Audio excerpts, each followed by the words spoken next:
Schizophrenia से अधिकांश युवा वर्ग प्रभावित है। कई लोगों में देखिएगा ना, वो अकेले में बात करने लगते हैं। इसी में एक ऐसा लक्षण होता है जो बहुत विकराल रूप ले लेता है, और जब ये हो जाता है ना, सिजोफ्रेनिया से भारत में अधिकांश युवा वर्ग प्रभावित है। आप सब उसमें शामिल हैं। सिजोफ्रेनिया की कई अलग अलग स्टेजेज होते हैं। जैसे किसी भी बीमारी के अलग स्टेज होते हैं, अलग लक्षण होते हैं। तो सिजोफ्रेनिया में 4-5 अलग अलग कैटेगरी के लक्षण हैं, जिसमें युवाओं में जो सबसे कॉमन लक्षण है वो अकेले में ज्यादा सोचना। अकेले में बैठ के खूब सोचेगा, खूब ऐसा बात सोचेगा जो कभी रियलिटी में पॉसिबल नहीं है, वो केवल फिल्मों में पॉसिबल है। ऐसा सोचेगा जिसका कोई मतलब हद नहीं है। यहाँ पर समझ में गया कि एक के बार क्या करेंगे ना, यूपीएससी टॉप कर देंगे, एनडीए टॉप कर देंगे, इधर दरोगा भी टॉप कर देंगे, सचिवालय भी टॉप कर देंगे, एकदम सब टॉप कर देगा। वो थिंकिंग की दुनिया में अलग जाएगा। उसको कोई अगर 5 मिनट के लिए बोल दिया, किसी झगड़ा हुआ ना, झगड़ा वगड़ा शांत हो जाएगा। अब सोचेगा खूब 3-4 दिन, अच्छा रुक जो, एक जिस दिन हम कामयाब हो गए ना, जिस दिन डीएम बन गए ना, तोरा नाप दे, तो ये चोटा कहीं का, तोरा पीटी नहीं निकल रहा है, सीधे डीएम बने गए। अधिकांश युवा इससे प्रभावित है, लड़कियां ज्यादा प्रभावित हैं।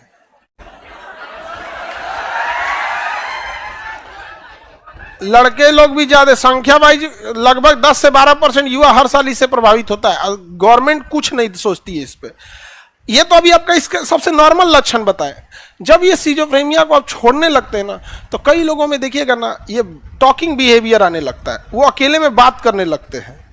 किसी को देखेंगे तो चुप हो जाएंगे, तो किसी को देखिएगा ना, अकेले में बात करेगा और एकदम रियलिस्टिक जैसे लगेगा किसी से बात कर। हाँ, कभी कभी इमोशन होगा तो अकेले में रोने लगेगा, अकेले में खुश भी रहेगा। लॉज में अगर उसको कोई हाँ, गाना तो अलग चीज हो गया वहां पे, वो इसमें नहीं होगा। गाना गुनगुनाना किसी का। अब जैसे मान के चलिए बहुत अच्छा राग है हमारे जैसे नहीं, जिसका राग अच्छा होगा वही ना गाएगा। गाना अलग चीज हो गया यहाँ पे, समझा। उसके बाद वो क्या करेगा, अकेले में उस बात करने के लिए या थिंकिंग करने के लिए, तो देखिएगा वो लॉज में छत पे चल जाएगा जहां कोई ना रहे। वहां पे आपको अपने दिए उसको वहां भी नहीं मिलेगा, तो चाय पीने के बहाने लॉज में से बाहर निकलेगा, अब बिना मतलब टहलेगा, यहां से वहां सोचेगा ऐसे खूब। उसको छोड़ते जाते हैं तो इसके अलग अलग टाइप के लक्षण होते हैं सब। इसी में एक ऐसा लक्षण होता है जो बहुत विकराल रूप ले लेता है, शक करने की बीमारी। एक दूसरे पे क्या होना, डाउट हो जाना। और जब ये हो जाता है ना, तो बेचारों के हस्बैंड वाइफ की लाइफे चौपट हो जाती है। उस ससुरा कुछ बाहर जाएगा तो पर डाउटे होगा, चाहे फसल दूसरा से। अरे बड़ी अलग अलग इसमें स्टेजेज होते हैं, ज्यादातर जेंट्स को होता है अगर उसको है भी, सपोज करो कि अगर है भी, तो बीमारी लड़की लड़का बीमारी का कोई वो थोड़ी होता है, जेंडर देख के थोड़ी आता है। लेकिन अगर ये है भी तो पहचानने की जरूरत है कि अगर इसको बहुत ज्यादा है, दिक्कत भी है, तो पहचानने के, तो उसके लिए किसी भी चीज में एक तो ट्रीटमेंट अलग हो गया, दूसरा है कि ह्यूमन बिहेवियर भी अलग होता है। जैसे सपोज करो कि लग गया कि नहीं भैया इसको बिना मतलब शक के बीमारी है, ओकरा जाए से पहले कहीं जा रहे हैं मीटिंग में पूरा प्लान बता दो, कहीं जा रहे हैं भी, कहीं पे भी ये तो कम से कम एक तो होता है ना कि साइकोलॉजिकल ट्रीटमेंट हो गया यहाँ पर। नहीं समझ में आ गया? अब पता चला कि वो पहले से ही सब शक की बीमारी है, पे मोबाइलो ऑफ कर लो तो पगला जाए एकदम नहीं समझ आया, तो 2 घंटा ऑफ हो गया तो क्या हो गया, चार्ज नहीं था, वो एकदम झंझना जाएगा, समझ में गया। उसके वजह से 1-2 हफ्ता वो टेंशन में रहे। ये बड़ा ज्यादा क्या हो रहा है, फैल रहा है ये बहुत तेजी से, और इस पे कोई ध्यान नहीं दे रहा है, जिस वजह से एक अच्छा खासा फैमिली का रिलेशन खराब हो रहा है। अब पिटा जाता है सब बीच में, छोटका लड़का सब। समझ में आ गया कि नहीं आ गया?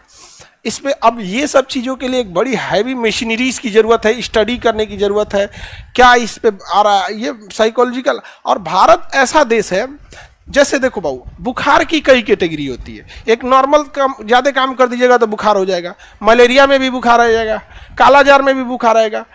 इवन अगर आपको मान के चलिए हार्ट अटैक भी आने वाला है ना, तो बुखार आ जाएगा शरीर पे। डेंगू हुआ तो भी बुखार आएगा आपको, ये कोरोना में भी बुखार है, तो सारा बुखार एक ही जैसा है, नहीं ना। उसी तरह ब्रेन में भी बहुत सारी बीमारियां होती, लेकिन भारत एक इकलौता देश है जिसमें लोगों को लगता है कि जब तक सनक ना जाए तब तक हम इसे ब्रेन का बीमारी ही नहीं मानेंगे। जब तक पगला के उल्टा सीधा हरकत नहीं कीजिएगा ना, तब तक मन में नहीं करेगा कि ब्रेन में कोई बीमारी होता है।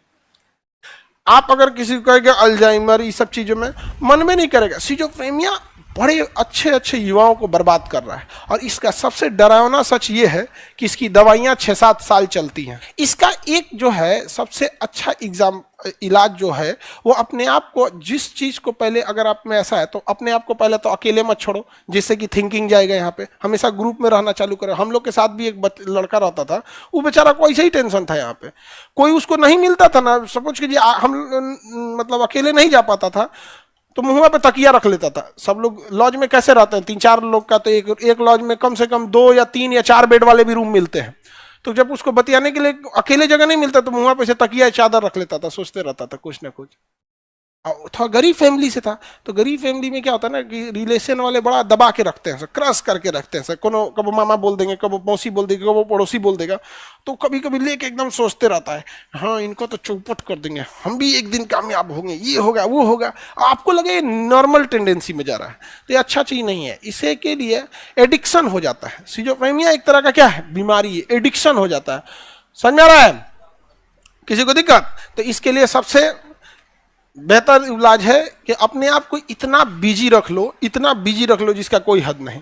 अब जैसे कोनो सिजोफ्रेनिया का मरीज हो, 1 हफ्ता हमारे पास भेजो, 1 हफ्ता बस उसको हमारे पास भेजो, मतलब उसको टाइम ही ना मिलेगा सोचने के लिए। ले आके बैठा देगा आदमी यहाँ, उसको ट्रांसक्रिप्ट लिखने के लिए दे देगा। ट्रांसक्रिप्ट समझते हैं, जो बोल रहे हैं उसको राइट करो, लिखो। जो हम बोल रहे हैं उसको क्या करना पड़ेगा, ट्रांसक्रिप्ट करना पड़ेगा। दिन भर उसको इतना ना थका देंगे, इतना थका देंगे कि रात में सुतला का धाए दे उसको नींद आए। अब हम लोग जब रात में सोते हैं ना तो मोबाइल कैसे स्विच ऑफ होता है, इतना बेहतरीन नींद आता है। सुबह उठने के बाद लगता है कि 1 घंटा और रहता तो कितना अच्छा रहता है।